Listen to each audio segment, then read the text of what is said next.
अपने प्रदेश की मिट्टी से जुड़ा हुआ मानते हैं तो हमारे दायित्व भी बढ़ जाते हैं, हमारी रिस्पॉन्सिबिलिटीज बढ़ जाती हैं। जो हमें अभी तक यहां से मिला, जो कुछ मैं आज हूं, उसमें राजस्थान, भारत, सेना, प्रधानमंत्री मोदी जी की लीडरशिप, बहुत चीजें इसमें शामिल हैं जिनकी वजह से आज मैं यहां तक पहुंचा हूं, मेरा व्यक्तित्व बना है। तो समय है प्रदेश को, नई पीढ़ी को वापस लौटाने का। और मुझे लगता है यही लक्ष्य लेकर हमारी जो पॉलिटिकल पार्टी है, भारतीय जनता पार्टी, जो ज्यादातर राज्यों के अंदर अपना नेतृत्व कर रही है, राजस्थान में जिनकी सरकार है, हमारा भी यही लक्ष्य है कि भारत को सबसे पहले रखना है। नेशन शैल ऑलवेज कम फर्स्ट। इस लक्ष्य को ध्यान में रखते हुए भजनलाल जी की सरकार भी प्रधानमंत्री मोदी जी के विजन की 2047 तक हमें भारत को विकसित राष्ट्रों की श्रृंखला में खड़ा करना है। We have to be one of the global leaders amongst the nations. उसकी दिशा में काम करने के लिए यही सबसे शानदार समय है। आप और हम इस धरती पर हैं, हम में काबिलियत है और हमारी इस काबिलियत की वजह से ये सबसे शानदार समय होना चाहिए कि हम राजस्थान को भी सबसे बेहतर बनाएं और भारत को भी सबसे बेहतर बनाएं। निश्चित रूप से हम चाहे खेल को ले लें, चाहे भारत की सुरक्षा को ले लें, चाहे अंतरिक्ष में नए आयाम पाने को ले लें, किसी भी क्षेत्र में कि आप बात करेंगे तो उसकी नींव जो होती है वो अर्थव्यवस्था होती है, इकोनॉमी होती है। राइजिंग राजस्थान हमने हमारे सरकार के पहले ही वर्ष में हमने करा, जबकि आमतौर पर यह मुश्किल माना जाता है कि पहले सरकार आई है, अपने पांव जमाएगी और फिर अगले साल जाकर वो कोई इस तरह का समिट करेगी। लेकिन नहीं, समय कम है, जिम्मेदारियां बड़ी हैं।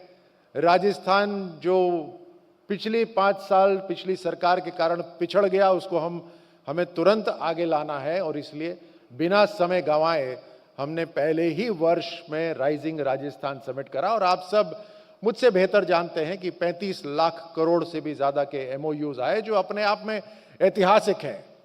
आज जब NDTV emerging Rajasthan, emerging businesses की बात कर रहा है और मुझे यहां आमंत्रित करा है, तो मैं निश्चित रूप से कह सकता हूं कि 3 चीजें हैं जिसकी वजह से राजस्थान देश के अंदर जितने भी राज्य हैं उनमें सबसे अव्वल रह सकता है। और वो है लोकेशन, लीडरशिप और लॉजिस्टिक्स।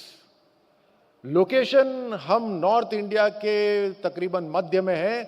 5 बड़े राज्य नॉर्थ इंडिया के, भारत के बड़े राज्य हमारी राज्य की जो सीमाएं हैं उससे जुड़े हुए हैं।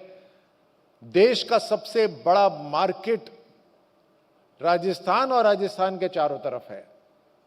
यहां ये एक ऐसा प्रदेश है जो शांति प्रिय प्रदेश है। बाकी राज्यों के कंपैरिजन में यहां लॉ एंड ऑर्डर बहुत बेहतर है।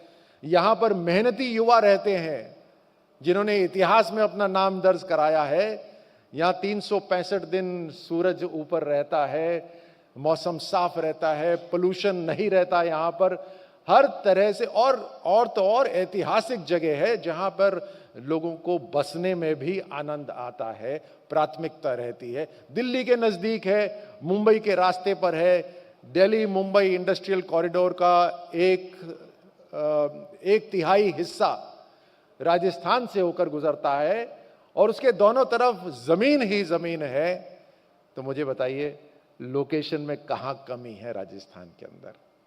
तो लोकेशन बहुत जबरदस्त है। फिर लीडरशिप, आज हम डबल इंजन सरकार में काम कर रहे हैं। प्रधानमंत्री मोदी जी का जो नेतृत्व है, उनका जो विजन है, उनके जो कैबिनेट के अंदर मंत्रीगण हैं, एक एक मंत्री, जैसे आपको याद होगा पिछली सरकार जो केंद्र की थी, 10 वर्ष पूर्व की बात कर रहा हूं, वो अखबारों के अंदर स्कैम ही स्कैम आते थे, बड़े बड़े स्कैम आते थे, जीरो की गिनती नहीं होती थी, इतने जीरो लगे होते थे। वो सारे घोटाले खत्म हैं। बड़े लेवल पर जो देश को निचोड़ने वाले जो घोटाले होते थे वो खत्म हैं। आज पारदर्शी सरकार है जो दुनिया के अंदर भारत का नाम कर रही है। जब ट्रेड होता है तो उस ट्रेड के अंदर भारत की बात बहुत महत्वपूर्णता से रखी जाती है, सुनी जाती है।